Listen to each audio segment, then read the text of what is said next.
Alex Newell has been dazzling audiences in the role of Asaka in the Tony-winning revival of Once in This Island for a year now, bringing Broadway the impressive pipes that he first got to show off on the TV smash Glee. Hear the delightful star talk about finding his confidence as a kid, embracing role model status, and his love of a gown on this week's Show People.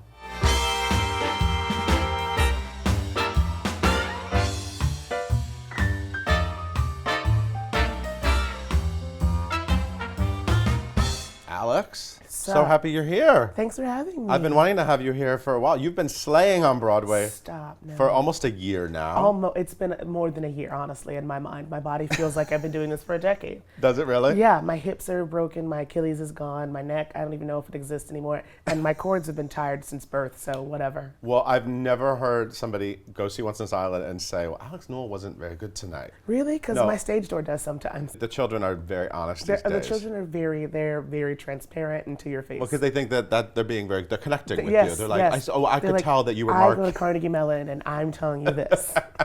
Well, every time I've seen it, and believe me, I've seen this show multiple times, I love Once in This Island. Thank you. I've loved it since it first came out, and I was very nervous about this revival, and I've talked about this a lot. And it is stunning, and it won the Tony, so now it's just, now it's like... Now we're just sitting. Right, now it's an acclaimed hit. Yes, it felt like an underdog at first, but now it's like the revival. The thing. It's the thing to come see. And a lot of that is because of you, so... No, thank you. I mean, this is an incredible Broadway debut. You have been dreaming of Broadway for most of your life, correct? Yeah. I mean, I started off being like one of those MT kids wanting to be on Broadway to scream G's and belt my face off, and TV came first, and it was always a love of mine still. And then one day I just said, I'm just gonna make the move to New York, and I did it, and within 6 months I booked this. Okay, so that's what happened. You came here, and you said, I'm aiming for Broadway now. Yep. And then this came along, and in those 6 months, were there other auditions? And not really. I was very busy those 6 months. I had just finished doing Saturday Night Fever at Drury Lane in Chicago, and then I teach at Broadway Dreams, so we were doing a Broadway Dreams summer tour intensive. What were you in Saturday Night Fever? I was Candy, the disco diva. Okay, of course. What did I sing? I sang Night Fever, and I sang Disco Inferno. Oh my God. 8 shows a week, and my chords were skirt steak by then too. Right. But I was doing that and then that. So this was just kind of a whim thing. I get an email on my plane back from Aspen. I sound so bougie. Sitting in first class with my champagne glass right here, and I get an email from Kelsey being like, darling, we need you to come in for the entire creative team of Once in This Island. And I said, sure, why not? And so I went in and I sang Mom Will Provide, and its original key, which is far too high. And then after that, they were like, what else do you have in your book? I said, I don't own a book. And they were like, sing Dreamgirls. And I said, sure, why not? Because of course you knew Dreamgirls. Of course I do. My thing is, I'm only going to play 2 roles when I was younger. I wanted to play Effie and I wanted to play Asaka. So I got one down. Do you remember the first time you heard Asaka, or who first introduced that to you? Or I think I was just... Tony performance, maybe? I think it was that. I was just fumbling around on YouTube, and it popped into the things you should watch or something like that. And I listened and I watched Lilius and LaShawn's. Lilius White and LaShawn's. Is everything. Oh, Lilius and in White. That, she was everything. She was just running around and screaming her life away. Well, Keisha Lewis opened it, and then she had left by the time the Tonys happened, and then Lilius White did it on the Tonys. They were both fantastic. Have these former Asakas come into the audience and checked you out? And they have. Let's check this one out. They have.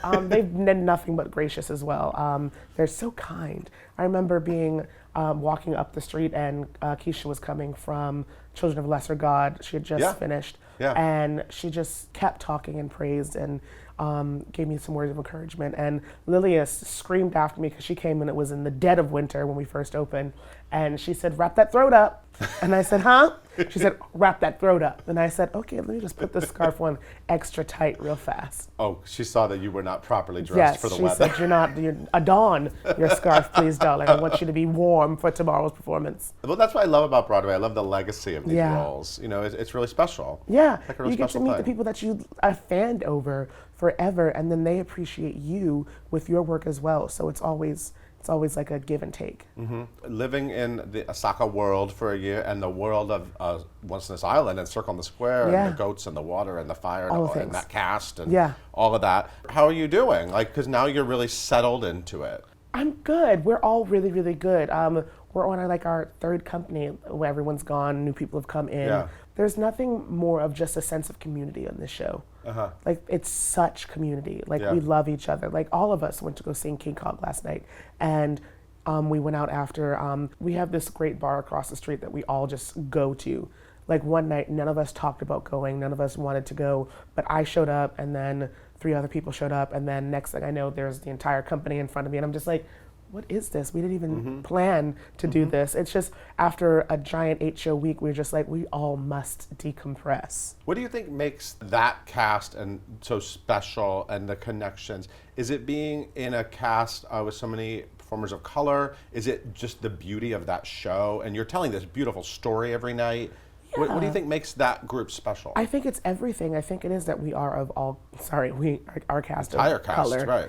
And also with that, we're on stage the entire time and we have to rely on each other. Right. Like, if one link's gone, we have to then fill in for that one link. I mean, we've had mid-show swap outs because people have gotten hurt during one number. Yeah, it's not like you're sitting backstage and then you swirl out and do Mama Will Provide and then go backstage. Yeah, no. I'm gonna go do my number now, and then I you're do out Mama there. Will Provide, and then I sit down on the sandbag for a reprise, a 32-bar reprise, and then we do some say directly after it. Right. So there's no stopping. I think the only time I get to go off stage is during Isaac's Some Girls, and that's literally it. Yeah, but Mama Will Provide is a full-out diva moment. Is it?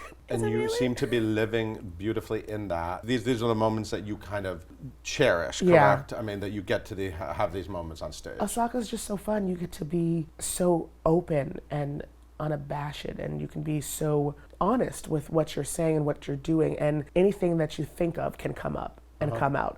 And it's not a flaw because we don't know what a god is. We don't know what they do. Right. We don't know how they think. So if you live in the mindset of you're always right regardless, you can't go wrong, and have fun with it. I mean, I'm exhausted by the end of my number because I literally start running and just running and running and running because I decided that Asaka was a cheetah. Oh. When we started doing character development. She's a cheetah. I don't know why. She's a cheetah. She's a cheetah. I Good don't to know know. why. But it was one of those things where what's more honest and has the most confidence? A cheetah is that. It has the most confidence. It knows that it's the fastest. It knows that it's always right. It knows that it's the top of its food chain. So you found your animal. I did. Your spirit animal. It was that or a peacock, but a peacock doesn't go fast. It's just beautiful. Which you are. I know. Now, the audience is so close, obviously. So do you see, there's Lilius White. Or do I you see people, everything. So has there been anyone in the audience that gagged you and threw you off? Or It was Anna Wintour. And because she's very specific. It was Anna Wintour. When you see her. Anna Wintour was sitting there, and she didn't have her sunglasses on. Okay. And that's what I didn't recognize her at first because she wasn't framed. Right. But then midway through the show, I don't know why, I clocked over my left shoulder and I saw these sunglasses and I said, "Oh, Anna Wintour's here." Oh, at first, I didn't realize. I was like, "She looks." But then so they came familiar." on? And they came on midway through the show. Oh, she framed halfway Yeah, through? she framed halfway through, and I said, "I'm living She had for to you." frame because you were about to do your number, and she's like, I heard this is the big moment. But no, I was gagged beyond gagged when she showed up. Also, when Chadwick Boseman showed up. I saw that I was photo. like, I my saw husband that. is here. You were glowing. Thank you. Or when James Franco was at the show and I literally just put clothes on, didn't take a face off, didn't unprep my hair, I just ran downstairs. He needed to meet me. Are there any Broadway stars you haven't been able to meet that you want to? Because you've had a lot of interactions and everyone kind of knows you now. I don't think so. Well, like when Ben Platt was here, he said, I really want Beyonce to come to Dear Evan Hansen, and then she came. So I like to think that maybe this environment inspires So I will people. use this time to say that I really would like Oprah and or our queen Michelle Obama to show up. Okay. Oprah And Michelle Obama. and Michelle Obama. Maybe together. Honestly, that would be the best. Yeah. Kill 2 birds, 1 stone, kill my heart. I'd be good for the rest of my life. They love I know show they people. do. Oh, I you know they do. That and Ellen. You want Ellen? Yes. Okay. That's what we're going to work on sometime. that. Yeah. Okay, we're going to take a quick break. We'll be right back with more Alex Newell.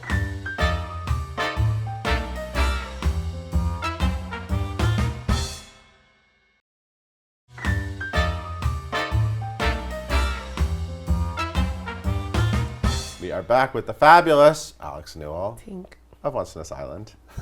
Let's take a little journey back to... A journey. Can we do that? Yeah. Can we go back to Lynn, Massachusetts? Oh, goodness, where I'm from? Yes. I want to dig into the childhood. Okay, great. So Lynn is a what, nice suburban I wish it was a nice suburban town. The suburbs are across the highway. Okay. It's not suburban. It's just not suburban. I don't even know what to describe it. It's not like the ghetto, but it's not like the suburbs. It's like a Got it. It's Yeah, like it's a not like the moderate Desperate middle. Housewives neighborhood. It's not the Desperate House. It's Right. not Wisteria Lane. If it was Wisteria Lane, not the cul-de-sac. I don't think I'd be here. I'd be like a housewife living in Wisteria Lane. Would you? I'd be Brie Vandekamp, I honestly. can kind of picture that. Thank you. I just like to make muffins. So let's talk about Brenda.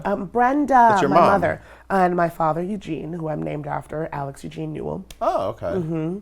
My father died when I was 6, so my mother raised me by herself from 6 to now. Do you mind me asking what happened to your father? Oh, he had cancer. He died wow. of cancer when I was 6. I don't really remember him that much. Yeah. But all I remember is we had a funeral in the middle of a blizzard, with maybe 20 or 40 people just in our apartment. So that must be one of your first, like, really early, like, really vivid memories. Yeah, Of having everyone in your house. Yeah, Or your everyone. apartment. I was Yeah. like, this is a 2-bedroom home in Lynn, Massachusetts. There aren't that many rooms or that many space for people. But he died when I was 6, and Do you remember how you were feeling? I don't remember Was it anything. hitting you, or do you remember watching your mom go through that? Or? I don't Yeah. remember any of it. I guess because everybody tried to hide it from me. Yeah. But the brain doesn't really start creating memories until you're 6. Everything up until 6, you don't really remember. You have like fragments of past things, but Yeah, correct. when you're 6 and on, that's when you start. And so all I remember is the funeral, calling someone, saying that my father died, and singing at his funeral. And that's You sang really at the it. funeral? Yeah. What did you sing? I think I sang Amazing Grace. Wow. I can't imagine watching a little boy sing Amazing Grace at his own father's funeral. That just seems like such a major thing. It is, but I was so detached from it. I wasn't really there. I wasn't really present for it because I didn't know what was going on. And all I remember was everyone trying to tell me, but not trying to tell me. And I can imagine what my mother was going through, having to tell her 6-year-old that his father died. I think that's the worst thing. Or having my grandmother lose one of her children. My mother always says no parent should ever have to go through the loss of their own child. She said, I will go before you regardless. And I say, please don't ever say that. But it's so hard for me to now be 26 and 20 years later, think of that, of the pain that my mother went through, or the pain that my grandmother went through, or his sisters and his brothers, and just everyone that knew him. And so then single mom. Single mom. And then she was working, wasn't she working She nights? She was working the 11 to 7 from as long as I can remember. 11 p.m. to 7 a.m. As a, what was she doing? She was an LPN nurse. Okay. And then who was with you? I was a babysitter to babysitter to babysitter. Wow. Okay. But I mean, just like any kid that is rebellious, I went to Christian school to start off with. So from kindergarten to 3rd grade, didn't stay there long. Left to go to public school, didn't stay there long, and then went to charter school. I was such a diva at a young age. Like I was a diva. How did that manifest itself? I don't know. What was your diva behavior? I at a think young it was age? being an only child. Like I was spoiled rotten to the core. Okay. There's still like this little core still left in me. I was spoiled, so if I heard the word no, I would get angry. I always went straight to rage, and I had to I think I threw a pair of scissors at my 3rd grade teacher once because she said no to something. I was crazy. Wow. I was really crazy. Okay. Really, but Were you comfortable in your own skin? I was. Because you're extremely comfortable in your own skin now, Thank you. obviously, and it's very inspiring for a lot of people to see that. I think you have to. But when be. did you find that? I think I found my confidence, like the confidence now that I have when I was on Glee, but being comfortable with who I was and what I was, I want to say when I was in like the 5th grade, because I had gone from school to school to school. I was at a Christian school where I was one of black kids in the entire school. Right. That's K through 8 in that school. And I was one of black kids in the entire school. So I was always the outcast. So I always had to fit in, but I knew that I was the outcast. And then I went to public school where I was one of 300 black kids, but I was the one that didn't have the the slang terminology, the up to date with the closest, not closest, the most famous rap person or the rapper, all of that stuff. Where it was, you're black, but you're not my black. Right. So I was the outcast again. You were watching Lilius on the Tonys. Exactly. Right. I was the outcast in a place where I was not. And then I went to charter school where it was just like, it's a smorgasbord of people where I was just like, this is happening. We're all kind of the same. We're all kind of, we didn't fit into this school, we didn't fit into that school, we didn't fit in here. I want to ask you about Dr. Ivan Snifanov. First of all, I just love saying that Stefanov. name. Did I say it right? No. Stefanov? Stefanov. Who is he, and what did he do for you? My music teacher in high school. He was everything. He would always challenge me to be better than what I was. He said, right now, you would always say this, you are a giant fish in a glass of water, taking up all of the water from everyone that's around you. You need to move to be a big fish in a giant ocean. Because, not to toot my own horn, I was always well beyond my musical capabilities because when growing up, I was singing everything. My aunt was the choir director at our church growing up, and my other aunt was the music director of the choir and minister of music for everything. And so if I weren't singing to the best of my capability, my aunt, the choir director, would finish the song for me. I had to learn showmanship. I had to learn singing notes correctly. I had to learn everything that it took. I had to learn how to read music at a young age because my aunt was always harping me about it. Yeah, so when I met Dr. Stefanov, I had this bravado of knowing that I knew everything already and that I could sing first soprano, I could sing first tenor at the same time. The range was unbound and driven then. Like, I can sing whatever you have. Whatever you want. And I remember it clear as day. We're doing our warm-ups and I'm singing, I'm going higher, I'm literally just floating upon ease. And he says, Alex, sing it down the octave. And I said, what, me? Sing down the octave? I'm a soprano. I would never sing down the octave. What is it? That's for these children. And he said, well, you're just being too loud and I really want to hear the other sopranos and not you. And I said, I've never been so hurt in my life. What do you mean you don't want to hear me? It's me. It got so bad that I had to walk out of the room. But he really challenged me to apply to colleges that were going to challenge me. Did I get into any of those colleges? Absolutely not. But he was like, you don't need to go to a Berkeley. You don't need to go to a school that's solely just that. You need to go somewhere that's going to advance you and make you better of a performer and a singer and an actor and be well-rounded in everything. He was brilliant. I discovered you on the Glee Project, as many people did, obviously. How old were you when you got the Glee Project? Ooh, I was 17, 18. Wow. Glee Project was obviously sort of a competition show to get on Glee. I always call it, it's like American Idol meets America's Next Top Model. Basically, yeah. Sure. And then you got on Glee. But you didn't win it. But no, I lost hardcore. But you got on Glee. Yeah. Right, and that changed everything. It did. When I say I lost hardcore, it was so embarrassing. No one saw this, but we're all on stage. Ryan's out in the audience. Ryan and Murphy, he says, Alex, you're wonderful. You're not the winner of the Glee Project. And then he goes on to the next person and then comes back to me and says, Alex, could you step out of the pool of light, please? And I said, oh, yep. Were you just like in shock? You were just like sitting there like... I was like, you step out of the pool of light. I forgot that part of the job. I was like, you can just turn the light off? Why do you have to embarrass me? Pretty sure you could just went boop, boop, and the light would have gone out. But no, like, please just step out of the pool of light. Wow. I was like, wow, this is great. That's how I lost hardcore. But then he told me, and Lindsay Heather Pierce, who was also one of the runner-ups with me, that we had won 2 episodes on Glee and a song on the Christmas album, which to me was otherworldly. I'd never had music released. I'd never sung on something that was going to be heard forever. Right. But yeah, those 2 episodes turned into so many episodes. I know. And those so many episodes turned into me being a series regular and the only one from the Glee Project, my season, left on the show. I did it. That's how you do it. I call myself the J Hud of Glee. Step into the light. Okay, we're going to take another quick break. We'll be back with more Alex Newell.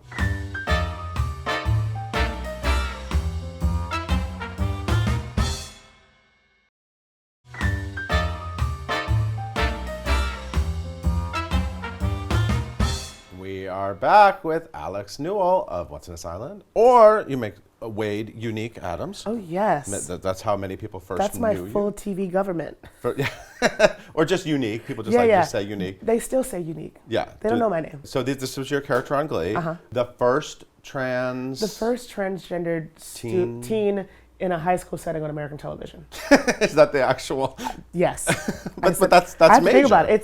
That's a major thing because that was amazing. And Ryan Murphy, obviously, now Pose. Yeah. Now Pose is on, and Ryan Murphy is obviously a trailblazer with a lot of things. So how did that feel to have that attention on you, and to suddenly it's like you were a LGBTQ role model, and it sort of puts you into that world, which is cool. It's great. It's amazing. You were like out, obviously, Yeah. for a while at that point, but everything was suddenly out in a big way. Yeah. I think the blessing of it is for me is I really didn't realize the lividity of everything and the seriousness of everything and the impact that what I was doing had on everyone until maybe my second season on the show. Because the first one I was just blimps here, blimps there. Yeah. And the second one, it was more substantial where storyline was happening. But it was nice to not, I'm happy that I didn't know what was happening because had I known what was happening, I think that I would have started to pester at it and try to put on this role model kind of a sense. And then the authenticity of it all just goes away. Once you start saying, I'm a role model, this is what I need to do, this is how I need to tell the story, I need to be the best at telling the story, I need to really dig deep, you're not authentic in it. You're just trying to be something that you have no power over. Right. You have no power over being a role model. All you have to do is live your life Yeah. and live this character's life at the same time and find the parallel and try to tell the story in an honest way. Yeah. Because the writing does the work for you. You just have to put the heart and the breath into it. I'm sure you still now even have young trans kids say Yeah. you're a role model, and, Yeah. and they're coming to see Once on This Island, I'm sure, and they're meeting Asaka. It is. I always say you don't have to put on a face. Just be yourself. Say thank you and keep living your life, because the reason why you're their role model is because they see themselves in you. And if you start to put on this role model sense of who you're supposed to be, that you start to lose them because they're not seeing a sense of themselves in you. They're seeing an act. And that's not relatable. An act is not relatable. You have fake people that want to see an act, but then those are the people that are there for longevity. Right. So labels are confusing, and I know that we're kind of living in a world now where people don't really have labels in terms of, or people are very much looser and fluid with labels. Obviously, you look fabulous whenever you hit the town. I just rolled out of bed. I mean, I've seen you in gowns. I've seen you in halter tops. You're in heels today. It's all fabulous. So people must wonder about you. Yeah. And I've heard you address this before, but you don't identify as trans. No. You are in drag. You like drag. I do. I mean, drag is sort of a confusing word now, Yeah, too. it is. I call it full geesh most days. I don't know why. But it's just expression. Like, if you saw me first thing in the morning walking my dog, it's just... It's not this. It's not this. Right. It's a Lululemon, an oversized sweatshirt, sunglasses, and Uggs. Uggs. Oh, really? Okay, you're rocking the Uggs. I'm full Massachusetts. Like, straight up Boston. Like, I have so many Uggs, but that's comfort first, beauty later. But gender is a construct. We always want to box people into something. But if you have your own self-expression, what you express in, good for you. Like, my carpet look used to be a blazer with just adorned with a heel and a skinny jean and a button down. And from there we've just evolved, and sometimes I still go back to it. But it's just how you express. You play with masculine, you play with femininity, and that's all that I love. And it's easy to do for me now. Like, my mother was just, I turned down an audition because it said actor must come in a shirt and tie. And I said, I don't even think I own a tie anymore. Right. I said, if that's the construct that you want me to show up in, I don't think I can come in that. Right. Because that's just something of the past, and I won't do it. But yeah, I just love playing with everything and expressing myself in that. I said, my voice is far too high not to, so I might as well just go with it. I love it. And it is inspiring because you're so yourself. And whenever somebody is so comfortable in their own skin, it's just inspiring. Yeah, and I do love a good custom-made gown that cinches the waist. And I can sing as if we never said goodbye, darling. Let's talk quickly about dream roles. I want you to stick around the Broadway, and I think you want to, correct? I do. I'm here. Are you enjoying it? I am. I do want to. I want another show. I know you want to play Effie White. I do. It's not a want now. It's a need. It's a need. I just need to check that off my. I'm persistent about it too. I know, and I've read some of the quotes about you. You said you would knock the other girls out of the audition room to get this part. I would. Including Jennifer Hudson, by the way. I almost hurt my best friend Amber. I was just like, Amber Riley. Yeah, yes. She got it first. Yes. And she was wonderful. She was stunning in it. She was beautiful in it. Right. Yeah. But insanely jealous when Amber Riley was having her Dreamgirls opening night? No, I wasn't at all. No voodoo dolls? Not at all. I wasn't jabbing pins into a voodoo doll. No, I was so happy for her. But no, it is a role that I want to play, even if it's just like regionally. Like a really good regional house. Like, I'm here for it. I'm sure that'll happen. Yeah. I'll be there. Great. How do you see Broadway using this amazing talent?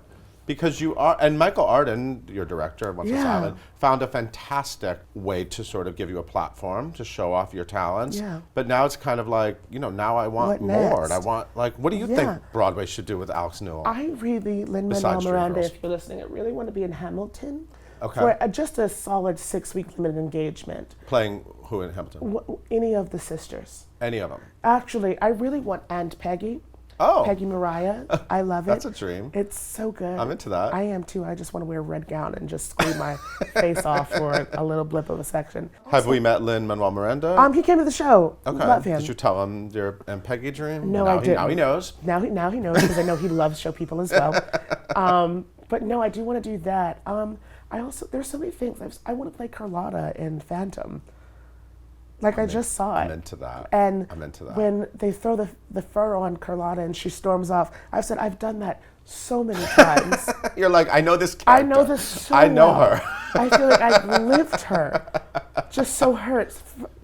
Fur, run. And you can sing that, Carlotta. Yes, I full can. opera. Now, you just sang Norma Desmond. I did. You were in drag singing Norma Desmond for Andrew Lloyd Webber. As if we never said goodbye. Did you mention to Andrew Lloyd Webber that you wanted to play Carlotta? No, I was so nervous. Okay. When Lord knows. Andrew Lloyd Webber walks to you, and it's Lord Andrew Lloyd Webber, not Sir anymore. Lord Andrew Lloyd Webber. Lord, I'm sorry. Walks up to you. Yes. You have you start to quake in your boots. You're just like, hi. That's it. Yeah, there's nothing more to say. No. Yeah, I just want to keep hearing you sing. Same. So good.